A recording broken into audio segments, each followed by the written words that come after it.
Good afternoon, everyone. My name is Ing, founder of a local skincare brand and the owner of the channel Plik Lang Klong on YouTube. Some of you might have seen me pop up on your For You page, yelling about a sunscreen, or maybe calling out a sketchy beauty claim. Some of you might have thought to yourself, who is this guy and why is he so angry at a sunscreen? To be fair, they started it. When I began reviewing beauty products based on science, I didn't think I'd make enemies. But I learned quickly. In an industry built on illusions, telling the truth is the fastest way to become controversial. In a culture like ours, where sometimes being too loud or too different can be seen as being rude, here's what I truly believe. If you want to make real difference in this world, you will inevitably become controversial. But let me be clear, though. Being controversial isn't being loud, being obnoxious, or yelling into a camera to try and go viral. It's about standing for something that you truly believe in. When I started my YouTube channel, I wasn't trying to stir the pot. I was just trying to clean the pot. Everyone uses skincare, right? But have you ever wondered or questioned where we learn about how to use skincare? Is it from doctors? Is it from school? Is it, I don't know, from your parents? Not really. Mostly we learn it from marketing departments. So I have a background in formulation, and I saw a gap. Nobody was explaining what was inside the bottle, just how beautiful it'll make you feel.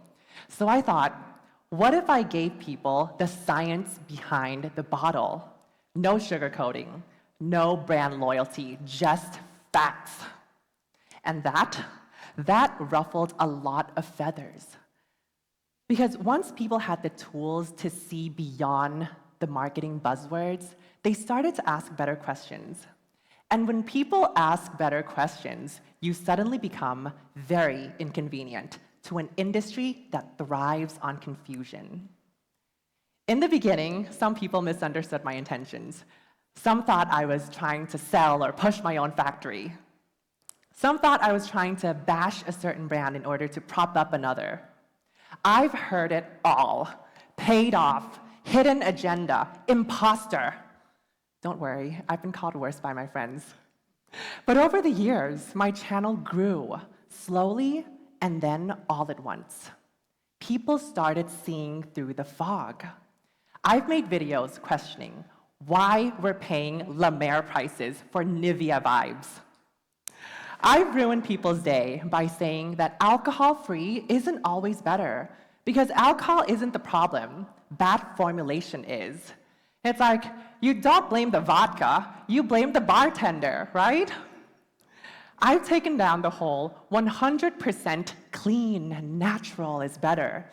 Because newsflash, snake venom is natural, poison ivy is natural, doesn't mean I want those things in my skincare. And also, guys, water is H2O. Oxygen is O2. Everything is a chemical, the very thing you eat, breathe, and is made of. So stop the chemical fear-mongering. At this point, they really shouldn't call me an influencer. They should call me a de-influencer. Because I'm not here to sell the dream. I'm here to decode the label, ruin the fantasy, and save your wallet. Before I knew it, I was the punching bag of the industry. Controversies, drama, bullying, you name it. Everything I said was wrong and right at the same time. Hordes of people fighting over simple facts and dissecting every single word that I said. I mean, guys, I was on the literal news for talking about something as trivial as sunscreens.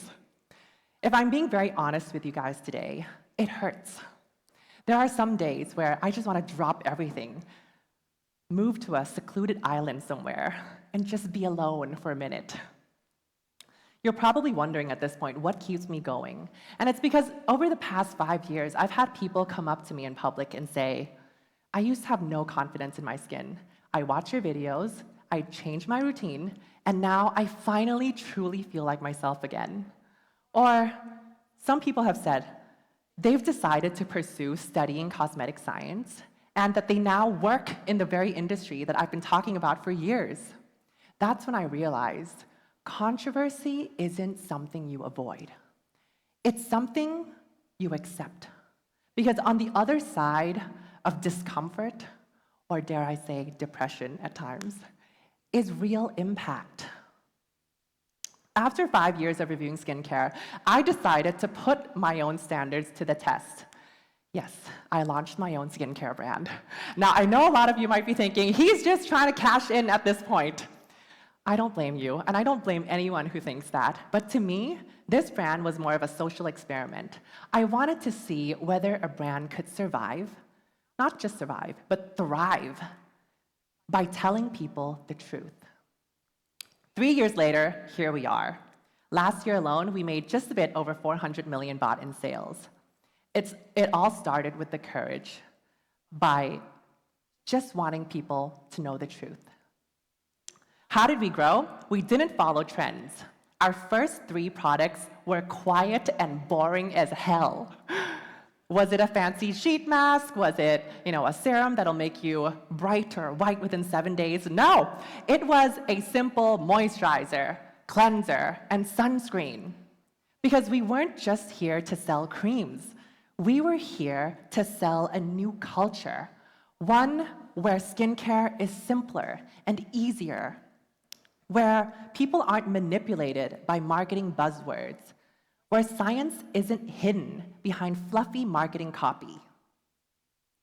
In an industry where true product innovation is very, very rare and hard to come by these days, here's the reality.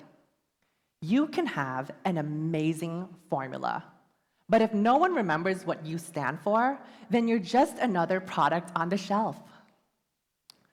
That's why the most powerful thing that a brand can do these days isn't just to have a product. It's to have a clear, brave, and slightly controversial message that becomes your North Star. Most brands play it safe. They try to please everyone, and in doing so, they become forgotten. They disappear. What I've learned is that safe brands survive, but brave brands, they lead. Now, I know what some of you might be thinking at this point. Kun Ing, what if I hate being confrontational? What if I don't want to go against my culture? What will my mom say? Most importantly, I don't know if I can handle the drama and the backlash. Well, those are all real fears. Trust me, I have had all of them. You can ask my therapist, Dr. Natalie. She's a wonderful woman, but I'm gatekeeping this one because she's already very hard to book as is. Here's the thing, though. If you're willing to dish it, you have to be willing and ready to take it as well. That's why you have to be honest with your intentions, with yourself. How do I handle drama? Very simple.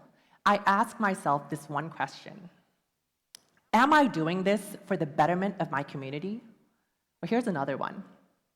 Am I helping people become better versions of themselves? If the answer is yes, then that's enough. That is enough for me to fall asleep at night. That is enough for me to wake up the next morning ready to take on whatever challenges come my way. Because in the end, being controversial is inevitable if you choose to matter. The real choice is, will you be controversial because you're loud or because you're true? The goal isn't to win arguments, guys. It's to win trust by standing for something that matters. Thank you.